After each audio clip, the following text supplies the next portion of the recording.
Hello प्यारे बच्चों, आज क्लास 10 का अध्याय 4 यानी द्विघात समीकरण का प्रश्नावली 4 का 21वें क्वेश्चन से स्टार्ट करेंगे। 20वें क्वेश्चन तक पिछले में हुआ था।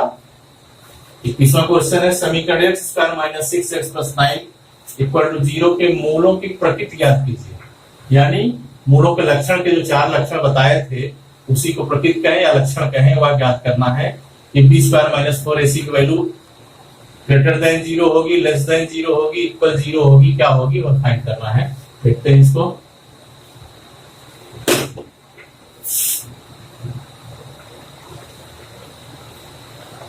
समीकरण x square minus 6x plus 9 equal to 0।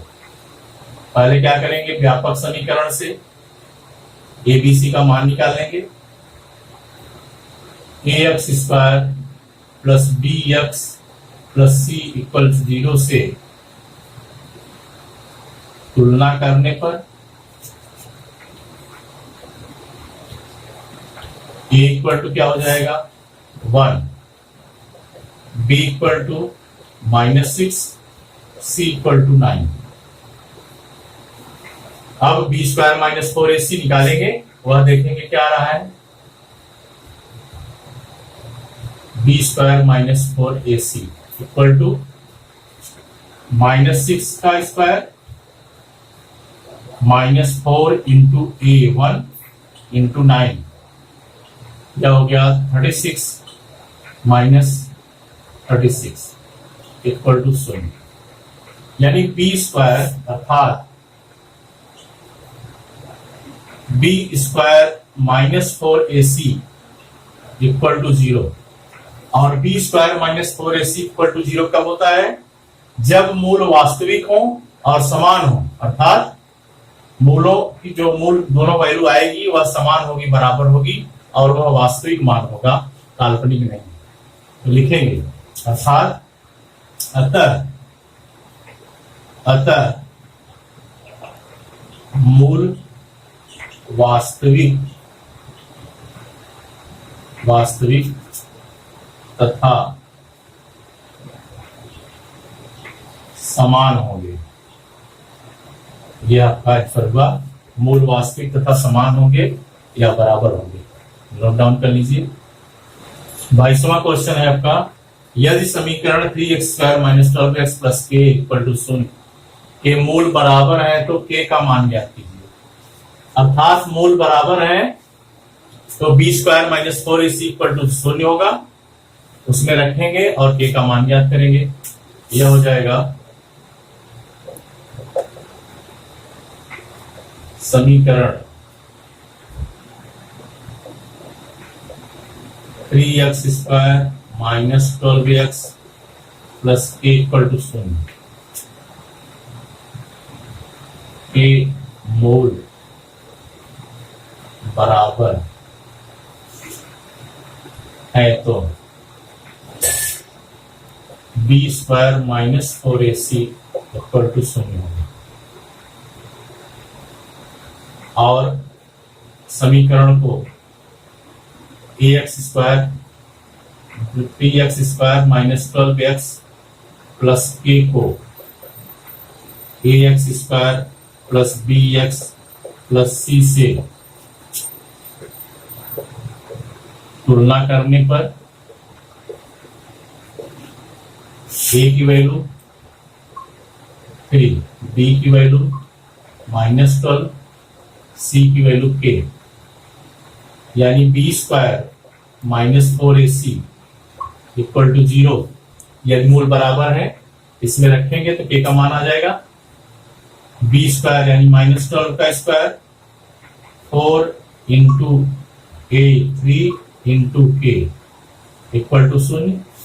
12 का square 144 minus 12k equal to 0 यानी 12k इक्वल टू 144। तो k इक्वल टू क्या हो जाएगा 12, यानी k का जो मान आपका आया वह 12 होगा। यदि मूल समान है तो k equal to 12। Note down कर लीजिए। आपका 23वां क्वेश्चन है, निम्नलिखित समीकरण के मूल सूत्र द्वारा ज्ञात कीजिए। अर्थात श्रीधराचार्य जी का जो सूत्र है उससे आपको इसको हल करना पड़ेगा। उसका हमने निगमन किया है श्रीधराचार्य जी के सूत्र का, वह आप डिस्क्रिप्शन लिंक से देखना चाहेंगे तो उसका मिल जाएगा। वह अगर अच्छे से समझ में आ गया तो क्वेश्चन बहुत ही आसान हो जाएगा आपका।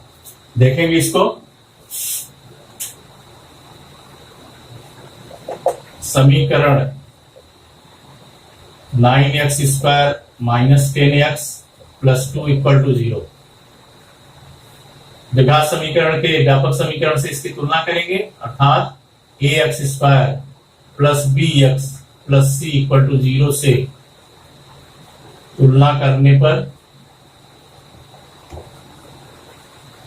a इक्वल टू क्या हो जाएगा 9, b equal to -10, c equal to 2। अब जो फार्मूला है उस पर रखेंगे। फार्मूला है x equal to -b plus minus under root b² minus 4ac upon 2a। x equal to हो जाएगा -10 है, b की वैल्यू माइनस में रखना है तो ये +10 हो जाएगा, प्लस माइनस अंडर रूट -10 का whole square -4 into 9 into 2 upon 2 into 9। x equal to 10 plus -10 का स्क्वायर करेंगे तो 100 आ जाएगा, और ये 4×36=72 बटे 18। x equal to 10 plus minus इसको घटाएंगे क्या आ जाएगा 28 अपान 18। ये हो जाएगा आपका x equal to 10 plus minus 28 का स्क्वायर रूट निकालेंगे, यह आ जाएगा 2√7 अपान 18। 2√7 कैसे हुआ, 2 दूनी 4, 7 28, 4 का जोड़ा बना तो अब बाहर हो गया और 7 अंदर आ जाएगा, ये जानते रहेंगे। x इक्वल टू यहां से 2 कॉमन करेंगे ये हो जाएगा 5 प्लस माइनस √7 अपान 18। 18 को कट कर देंगे 2 से तो x इक्वल टू हो जाएगा 5 प्लस माइनस √7 अपान 9। यह आपका आंसर हुआ, यानी एक वैल्यू x की प्लस में हो जाएगी, एक वैल्यू माइनस में हो जाएगी। नोट डाउन कर लीजिए। 23वें का b है आपका x -1 upon 2 -2 upon x equal to x -3 upon x। इसको सूत्र द्वारा हल करेंगे अर्थात श्रीधराचार्य जी के फॉर्मूले से। यह पहले द्विघात समीकरण में आपको दिख नहीं रहा है, यानी द्विघात समीकरण में पहले इसको बनाएंगे, उसके बाद फिर मूल समीकरण से तुलना करके ए बी सी का मान निकालेंगे, फिर फार्मूले में रखेंगे। देखिए, यानी x -1 upon 2 -2 upon x equal to x -3 upon x। इसका एलसीएम लेंगे तो यह हो जाएगा 2x, यहाँ हुआ x इंटू x -1 और यहाँ -4 इक्वल टू ये हो जाएगा x² -3 अपान x। आप x से x कैंसिल कर सकते हैं इसको, तो ये हो जाएगा मल्टीप्लाई कर देंगे तो x² -x -4 upon 2 equal to x² -3। 2 को उस तरफ ले जाएंगे x² -x -4 equal to 2x² -6। सबको उस साइड ले जाएंगे तो x² माइनस हो जाएगा उसमें, यानी x² बचा और यह प्लस x -4 उधर गया तो प्लस हो जाएगा तो -2 बचेगा इक्वल टू 0। यह आपका द्विघात समीकरण के रूप में आ गया। इसको आप चाहें तो समीकरण नंबर 1 डाल सकते हैं। आप लिखेंगे मूल समीकरण ax² plus bx plus c equal to 0 को का समीकरण 1 से तुलना करने पर A की वैल्यू 1, B की वैल्यू भी 1 और C की वैल्यू -2। अब इसे समीकरण में रखेंगे, सॉरी फार्मूले में। फार्मूला आपका है x equal to -b plus minus under root B square -4ac upon 2a। ये हो जाएगा -p यानी -1 प्लस माइनस 1 का स्क्वायर, क्योंकि b की वैल्यू 1 है, -4 इंटू ac, a की वैल्यू 1 और c की वैल्यू -2 अपॉन 2 इंटू 1।